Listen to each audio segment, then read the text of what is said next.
So now we have our completed weeded project. I just wanted to cut out the top corner. I made them on the same mat just to save space and save vinyl. I am pretty cheap, so I don't want to buy extra vinyl if I don't have to. Looking at my beautiful work, setting everything, getting organized. You will just need some rubbing alcohol. I just wanted to clean off the surfaces because I do share it with my fiance, and so we both are getting our finger oils and our hand oils all over it by touching it, and sometimes it sits out on the desk for the whole day. Gross, nasty. So I just wanted to make sure that it was a clean surface for the vinyl to stick to. I did go back with a terry cloth with just a little bit of water to get off any sort of residue that there was. It was looking a little bit weird, shiny, and I didn't know about that. So wiped it down with some water, turned it around and buffed it out with the dry part. I did that on the top and the sides.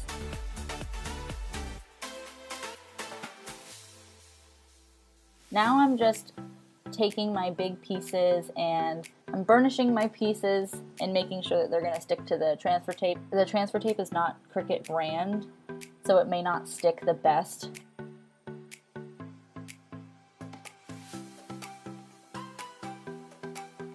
I did find that if you do this method where you pull it back and you are basically just rubbing the backing against each other, you aren't creating a lot of room for the vinyl to stick onto the paper, and it's just going to stick onto the transfer tape instead.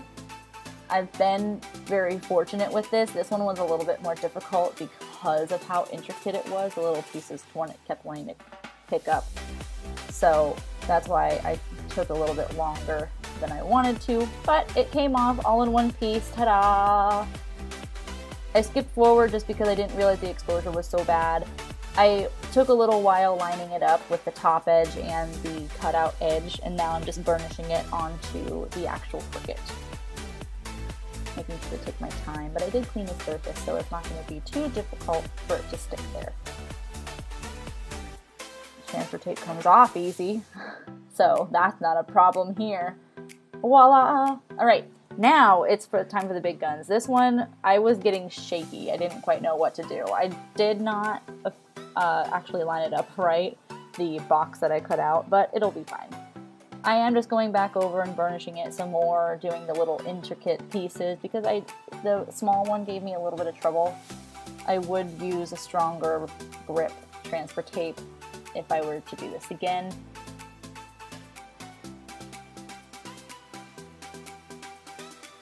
Just checking it, and it is coming off. So the start of this gave me some trouble, but I sat down on my knees and I just started working at it. Here I am. This one took a little bit longer just because it's larger, but I'm still doing the same method as I was before, where I'm basically laying the backing of the paper flat with the other side and making basically, I don't know, a 100 and 200, I don't know, fractions. I'm just making a really, really slight angle so that it won't stick to the paper as bad. When it would lift up, I would just go back and forth and kind of nudge it with my nail, and it would stick just fine. I did rip some pieces because I was getting anxious, but it'll be fine in the overall design because I flattened them all out. But all done, throw that on the floor. Oh, thank gosh. I just wanted to make sure, because this is my first time doing this, I took all of my precautions. I wouldn't necessarily do this again, I just wasn't sure how it would work. I folded the actual scrap piece of paper just so that if the top were to stick, it wouldn't stick to the actual machine. And I did cut off the bottom strip of transfer tape because it was getting in my way and pushing on the table. Now it's a nice straight line at the very edge of my design so that I don't have any question as to whether or not it's going to fit. This is me just lining up my cutout box with the actual Cricut Explore Air 2 logo. Took me a little minute, I took some time to do this, and then I laced that sucker down once I thought it was good enough.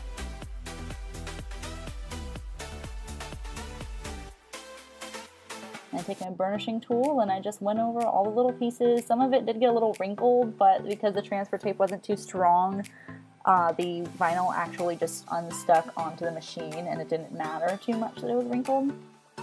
And then the top part was easier for sure. But just going over all of it, making sure that it stuck to the machine, and now I forgot that part, so I needed to push that down. But now I'm taking off the transfer tape. Some of my vinyl just kind of would stick up sometimes, so I just pushed it back down with my nail. There was a spare piece of vinyl, I guess, that flew off somewhere. But any pieces that lifted, I just pushed back down with my finger, and it was perfectly fine.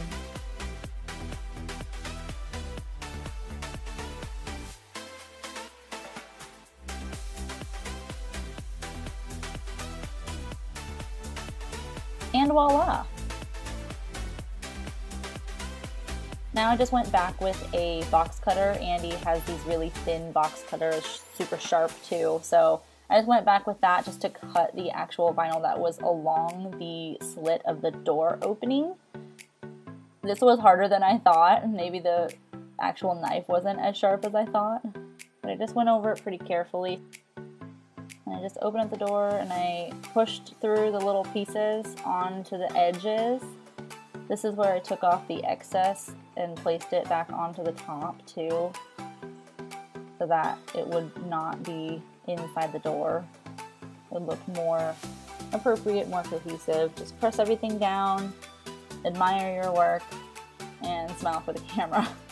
I did just take my same terry cloth. I only put a little water on it so it wasn't that wet before, but I just pressed down the design with the dry spot, make sure that there was no extra pieces, and then just went over the whole design, make sure that it was secure.